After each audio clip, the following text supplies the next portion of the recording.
નમસ્કાર વિદ્યાર્થી મિત્રો, ફરી એકવાર તમારું સ્વાગત છે અમારી આ યુટ્યુબ ચેનલમાં. તો મિત્રો, આજે આપણા વિડીયોમાં ગુજરાત માધ્યમિક અને ઉચ્ચતર માધ્યમિક શિક્ષણ બોર્ડ ગાંધીનગર દ્વારા જે મિત્રો આપણી એકમ કસોટી એટલે કે સામયિક મૂલ્યાંકન કસોટી પ્રશ્ન બેંકનું આયોજન થવાનું છે તેના માટેનું આપણે સોલ્યુશન લઈને આવી ચૂક્યા છીએ. તેમાં આપણો વિષય કેવો રહેવાનો છે? તેમાં આપણો વિષય રહેવાનો છે વિજ્ઞાન વિષય રહેવાનો છે. ધોરણ રહેશે 10, તારીખ રહેશે 9/1/2025, તારીખ રહેવાની છે, સમય રહેશે 1 કલાક ને કુલ ગુણ રહેશે 25. તો સાહેબ તમારે પૂરેપૂરું સોલ્યુશન જોવાનું રહેશે. ચેનલમાં નવા હો તો ચેનલને સબસ્ક્રાઇબ કરવાનું ભૂલતા નહીં.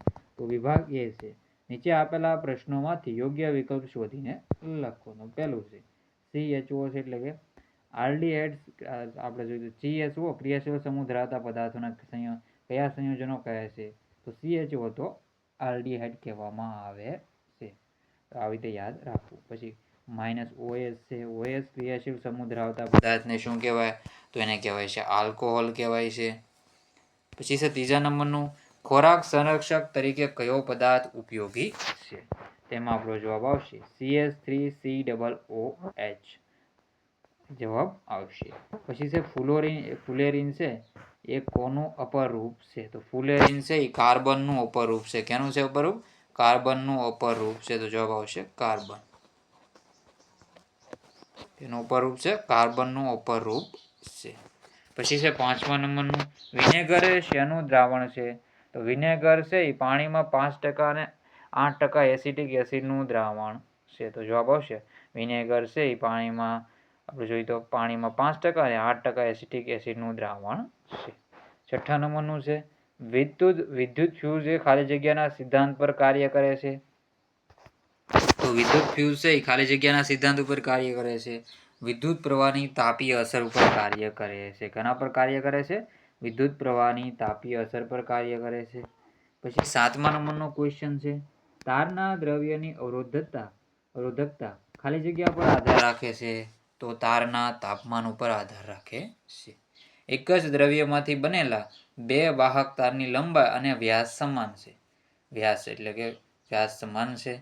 તો સમાન વિદ્યુત સ્થિતિમાનના તફાવત હેઠળ તેમનો સૌપ્રથમ શ્રેણીમાં અને ત્યાર પછી સમાંતર જોડવામાં આવે તો શ્રેણી અને સમાંતર જોડાણમાં ઉત્પન્ન થતી ઉષ્માનો ગુણોત્તર ખાલી જગ્યા હશે 1:4 થશે. પછી છે ખાલી જગ્યાવાળા વિકલ્પવાળા ક્વેશ્ચન પૂરા કરી. બીજા નંબરનો ક્વેશ્ચન છે ખાલી જગ્યાવાળો. નીચે આપેલ ખાલી જગ્યા યોગ્ય રીતે પૂરું. તો પહેલું છે, તમામ સજીવ સંરચનાઓ ખાલી જગ્યા પર આધારિત છે. તેમાં આપણો જવાબ આવશે કાર્બન પર આધારિત છે. બીજા નંબરનું છે, ક્લોરીનનો પરમાણુ ક્રમાંક છે તો 17 છે. ક્લોરીનનો પરમાણુ ક્રમાંક કેટલો છે? 17 રહેશે. પછી છે ત્રીજા નંબરનું, વનસ્પતિ તેલમાં હાઇડ્રોજનેશનમાં ખાલી જગ્યા ઉદ્દીપકનો ઉપયોગ થાય છે. તો નિકલ એનાઇનનો ઉપયોગ થાય છે. ચોથા નંબરનું છે, ખાલી જગ્યા પરનો વિદ્યુતભાર ઋણ લેવામાં આવે છે. તો ઇલેક્ટ્રોન પરનો વિદ્યુતભાર ઋણ લેવામાં આવે છે. વિદ્યુત સ્થિતિમાનનો SI એકમ તો વોલ્ટ અથવા જૂલ. અને પછી બીજું શું છે એ તમારે જણાવવાનું રહેશે. પછી છે વિભાગ 2, નીચે આપેલા પ્રશ્નોના 1-2 વાક્યમાં ઉત્તર લખો. અપરૂપ અથવા બહુરૂપ એટલે શું? સહસંયોજક બંધ તો બે કે તેથી વધુ પરમાણુ વચ્ચે ઇલેક્ટ્રોનની ભાગીદારી દ્વારા રચાતા બંધને સહસંયોજક બંધ કહે છે. ત્રીજા નંબરનું છે, વિદ્યુત પ્રવાહનું માપન કરતા સાધનને શું કહે છે? તો વાહકમાંથી વહેતા વિદ્યુત પ્રવાહનું માપન કરતું સાધન એમીટર છે.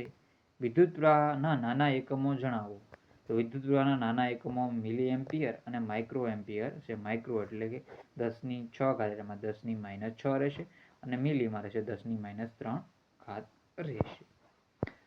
અહીંયા ટ્યુઝ નહીં, ફ્યુઝ કરી નાખીશું. સુધાર લેજો. અહીંયા શું કે ફ્યુઝ તાર કરી નાખજો. આવશે આવી રીતે. ફ્યુઝ તાર બનાવવા સીસા અને ટીનની મિશ્ર ધાતુ શા માટે વપરાય છે? અહીંયા પણ સુધાર લેજો. સીસા અને ટીનની મિશ્ર ધાતુનું ગલનબિંદુ નીચું હોવાથી તેનો ઉપયોગ ફ્યુઝ તારમાં બનાવવામાં થાય છે. નીચે આપેલા પ્રશ્નોના 4-5 વાક્યોનો ઉત્તર લખો. મીણબત્તી પીળા રંગની જ્યોતથી સળગે છે. તો મીણબત્તી એ 18 થી 20 કાર્બન ધરાવતા સંતૃપ્ત હાઇડ્રોકાર્બનની બનેલી છે. મીણબત્તી જ્યારે સળગે છે ત્યારે તેનું મીણ પીગળે છે, જે વાટની ઉપર બાષ્પ સ્વરૂપે જમા થાય છે.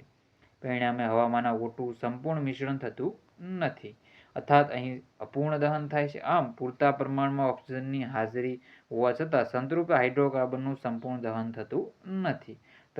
તદુપરાંત દહનથી મુક્ત થયેલા કાર્બનના કણો એ વાટ ઉપર જ રહે છે. તેમનું દહન થવાથી મીણબત્તી પીળા રંગની જ્યોતથી સળગે છે. આયનીય સંયોજનોના ગુણધર્મો જણાવો. આયનીય સંયોજનોના ગુણધર્મો નીચે મુજબ છે. તેના ગલનબિંદુ અને ઉત્કલનબિંદુ પ્રમાણમાં ઊંચા હોય છે.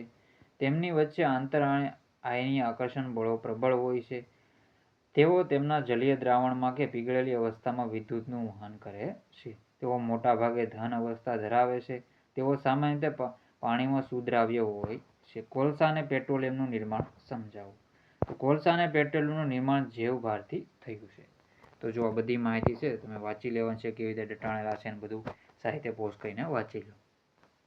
અને જો મિત્રો તમે ચેનલમાં નવા હો તો ચેનલને સબસ્ક્રાઇબ કરવાનું ભૂલતા નહીં. તમને જે ઓરિજિનલ પેપર આવશે, બાકી જે દ્વિતીય પરીક્ષાના પેપર આવશે એ પણ તમને આપણે આ યુટ્યુબ ચેનલ પરથી મળી રહેશે.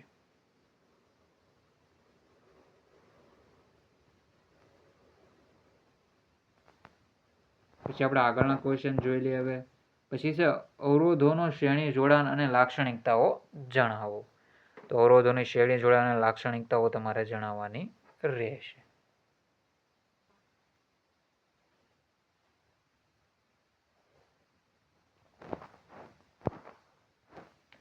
સાહિત્યનો જવાબ જોઈ લેવો. પછી છે ઘર વપરાશના વિદ્યુત ઉપકરણો પરિપથમાં સમાંતરમાં શા માટે જોડવામાં આવે છે? કારણ આપો. તો આનો પણ જવાબ તમે સાહિત્ય પોસ્ટ કરીને વાંચી લો. પછી છે આગળના ક્વેશ્ચન જોઈ લઈએ આપણે. હવે વિભાગ સી છે. નીચે આપેલા પ્રશ્નોના સવિસ્તાર ઉત્તર લખો. સમાનધર્મી શ્રેણી એટલે શું? તેની લાક્ષણિકતાઓ જણાવો. તો સમાનધર્મી શ્રેણીની લાક્ષણિકતા તમારે જણાવવાની છે. સાહિત્યનો જવાબ જોઈ લો.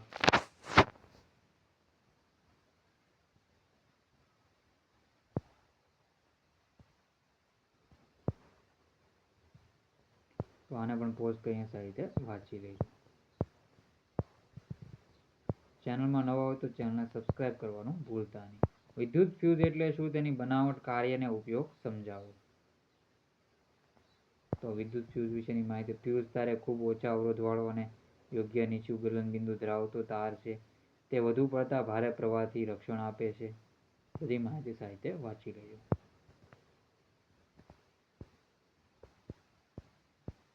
અને ઓહમનો નિયમ લખો અને અવરોધનો એસઆઈ એકમ વ્યાખ્યાયિત કરવામાં આવે તે રીતે કઈ રીતે ઉપયોગી છે તે સમજાવો. તો સાહિત્ય વાંચી લેજો. તો મિત્રો વિડીયોને એન્ડ કરીએ છીએ. આપણે વિડીયો પૂરો કરીએ છીએ. જય હિન્દ, જય